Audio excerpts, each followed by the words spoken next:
Big Brain Academy is one of the mini games that Nintendo published under their Touch Generation series.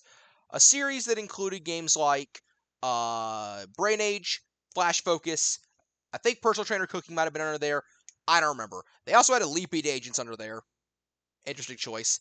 Um, this game, like Brain Age, was designed to, test your brain, improve your memory, and stuff like that.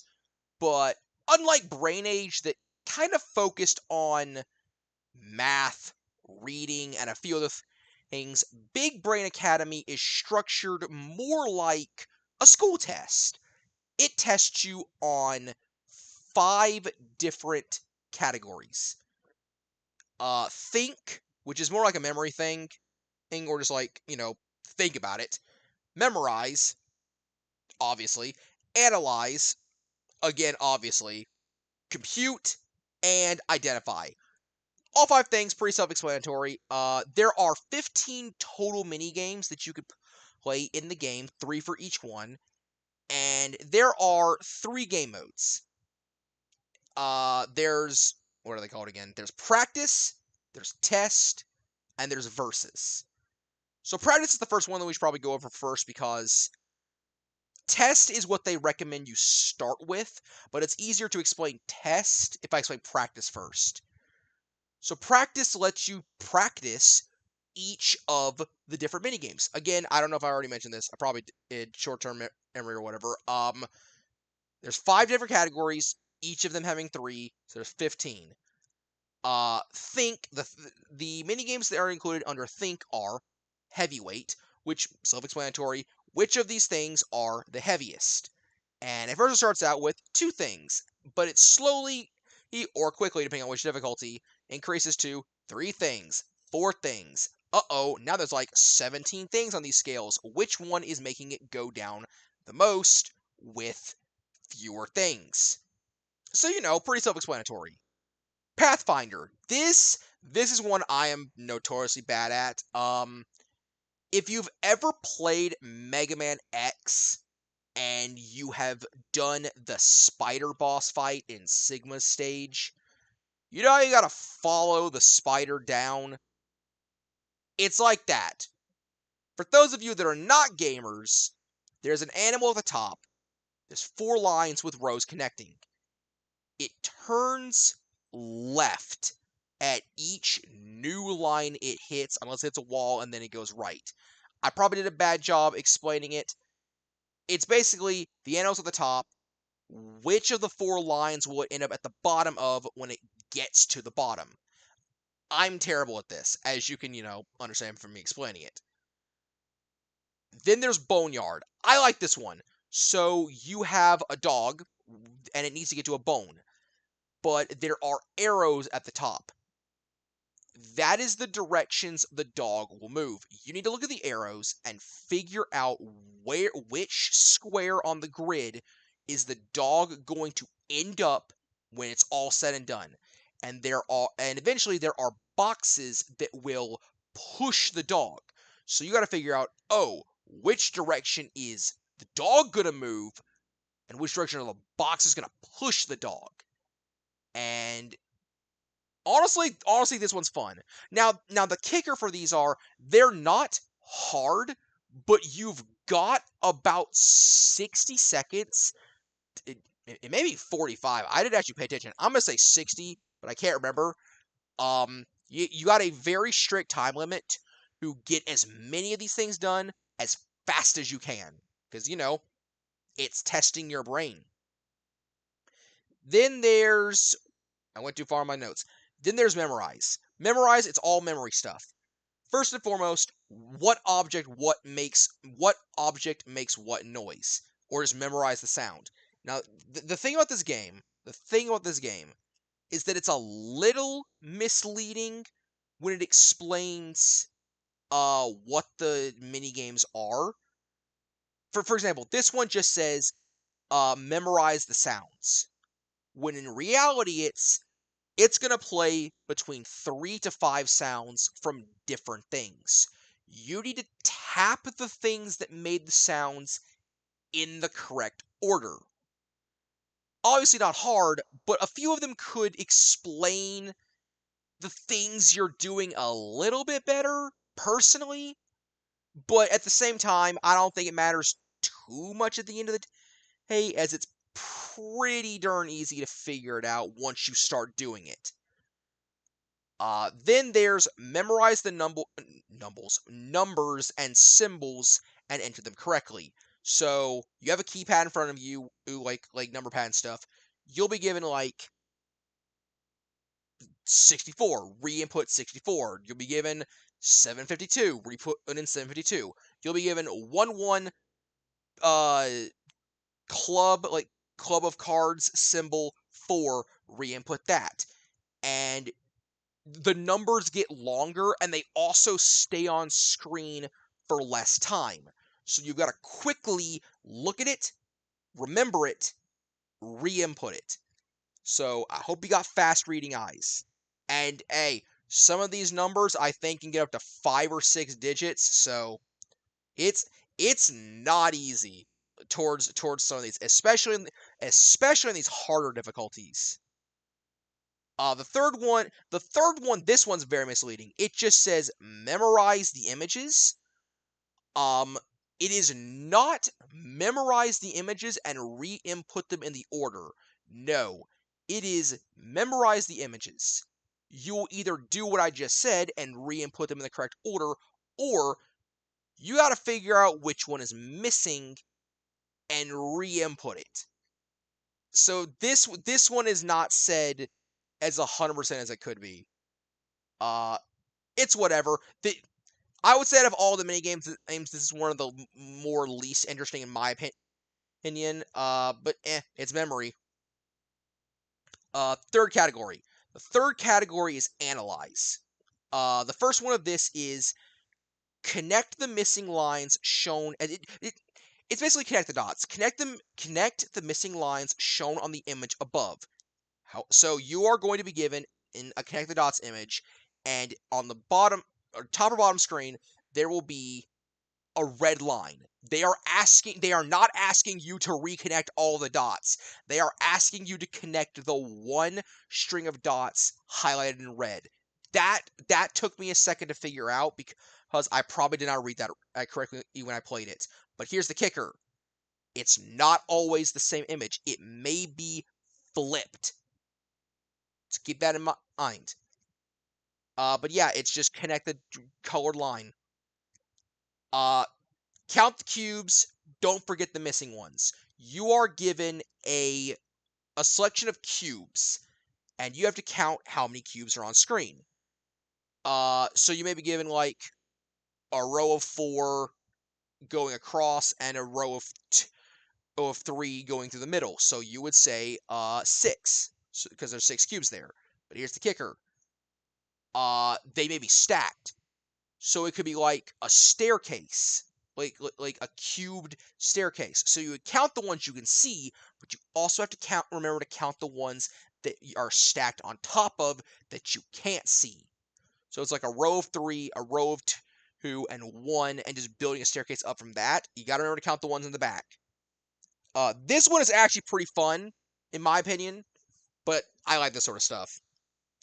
Connect the lines through the animals. This is one of the more boring ones in my opinion. You're given a grid with animals, and you're given a path, like monkey, dog, bird, and you gotta find it on the grid and connect the line through it. Now, the line, you may have to connect the line backwards or diagonally. It's whatever. This one is pretty whatever. But yeah, that's the whole shtick with that one. Compute. These, out of all of the categories, these are the ones I suck at the most. I don't know what this is about me, but facts are facts. Which side has the most money? This one is very simplistic. You're given 2 boxes. Each one has an amount of money. It's like 3 pennies, 3 pennies, and a dime. Which one of these has more money? And as it goes on, it adds more and more money, like 3 quarters, 2 nickels, 2 dimes, a penny. 3 quarters, 2 nickels, 3 dimes, yada yada yada, and you got to figure out which one has more money. Self-explanatory, or pretty simply explained. But listen, you got to be able to do math quickly The next one. How did I word this? Touch 2 cards that have the same number. Oh yes, okay. So there are 2 boxes, or there's a box with a certain amount of stuff in it, like say 6 ants. You need to find the 2 cards on the bottom screen that equal 6. So 3 and 3, or 2 and 4, or yada yada yada. If it's 5, it's like 3 and 2, or 1 and 4. You got to figure that out. So again, not too bad, but once it starts getting like, here's 12 ants, find, gotta count quickly. You gotta count quickly. Sometimes you just gotta guess, but in the proper way, you gotta count quickly. This one's, I like this one personally. Read the equation written in words and input the numbers. So you will be given a math problem written in words, not numbers. It will be like 1 plus 1 equals, and all those are written in letters. They're not using the symbols. And you read it and it's like, oh, that's 2. So you hit the number 2. And it's like 20 plus 4 is 24. And this one is simple, but because it's written in words, your brain does not immediately read it as like, oh, this is simpler than it could be. It's still just like a normal basic math problem, but when you see like 3 plus 6 is 9 in numbers, your brain registers it a lot quicker than if you were to read it in words. I like this one. I like this one pretty good. And then the final one is identify. Touch the image that matches the shadows. I thought this was going to be the easiest one of the bunch. It lied to me. I thought it was going to be one shadow, find the image. That is not what this is. There are 2 to 3 shadows that will overlap and float around the room. And you have to find all the things quickly. I mean, it's not that bad. I thought it was just going to be easier. So, like, there'd be like a pot and a watch, but the shadows are overlapping so much, you got to pay attention and figure out what's what. Simple. Uh, okay, that can't be correct. I wrote sheep. I know this is not of sheep. Oh, yes. No, I like this one. Okay, there is a shape, like a rocket ship or a house or something. You need to find, on the bottom screen, there is a bunch of different shapes. You need to find all of the shapes that are required to fill in the shadow and build the thing. However, don't hit the wrong shape or it will immediately move to the next one and you will fail that specific one. This one is very interesting because it makes because it's not always going to be like, oh, here's multiple rectangles. Oh, here's multiple things. Sometimes you're like, oh, here's 2 triangles you'll need to click to make a rectangle and fit it in. It's honestly, this is one of my favorites. And the final one, there's a box of either numbers or shapes. Just find the matching pair in here. So it's like, find the matching pairs in this, and it's like 2 pairs of 3 dots, or 2 1s, or 2 17s. And it starts at 1 pair. And then as you keep going, it's 2 pairs. And then as you keep going, it's 3 pairs. And by that point, I don't know, maybe it goes to 4 pairs. I've never finished or kept going before the time ran out by that point. But that one's fun. That's also one of the more funs because it's either it takes a second to find them, or if your eyes spot it immediately, you just blaze right through it. So that's all 5 of the things, all the mini games. I would say for a game, because this is not like a gamer's game. This is one of the games that Nintendo advertised towards a much more casual audience. And I think for being advertised towards a casual audience, it does its job perfectly well. I would actually go as far as to say that out of all of like the touch generation like brain training games that Nintendo released, this is my favorite. I haven't spent as much time with Brain Age as I would like, but I think this one is my personal favorite. They have a test mode which is basically they pull one mini game from each of the 5 categories and they test you on it in succession. And I like it. This one's just like a good, like, not what is your IQ. They measure your brain's weight. I don't really know what that means per se, but I don't really know where to go from there. They measure your brain's weight. I don't know if that means, hey, look how smart. Because brain age is like your brain. You have the brain of a 40-year-old or a 13-year-old. This is like you have your brain weight is that of and then it's like a rank. I've gotten 2 different ranks on here when I played it. I got a copyrightist or a copywriter. I didn't sure, and a fashion stylist. And I don't know what to make of that. I don't know. Like the scaling on that front could be a lot more clearer, like in Brain Age. It's whatever. And then the final mode is versus mode. And honestly, this really sucks that this technically does not work anymore. Because this required the Nintendo Wi-Fi for the DS, and that has not worked in a hot minute. But you could play against other friends and family, and I believe, I may be wrong on this, but I believe you only needed 1 copy of the game to play. I think you could send them a demo to try the game out over Nintendo Wi-Fi. I think that's correct. So that's cool.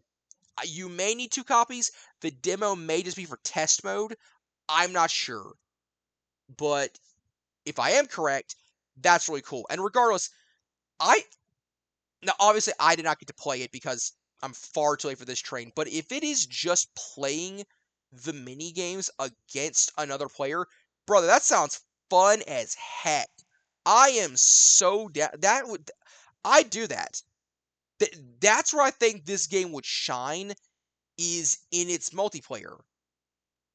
So, how would I say this game holds up in today's day and age? I would say, given everything and judging this game as it is as a whole, I would give Big Brain Academy a 7 out of 10. It's probably the best out of all of the training your brain sort of game, like casual games like that. But the thing is, aside from the versus mode, which doesn't even work anymore, so take that as you will, I don't see a ton of reason, me personally, I'm going to come back to this game. At least not in this day. Because even then, Nintendo's given us Big Brain Academy Brain versus Brain, which I know there's differing opinions on that game in comparison to some of the other Brain Age game or Big Brain Academy games, but um, if you're really craving online Big Brain Academy, it exists in this day and age. But I I still it's still a good game. If you want to come back and try it, you're not gonna have a bad time. But yeah, 7 out of 10, a good brain training game that isn't Brain Age. But yeah, that's about all.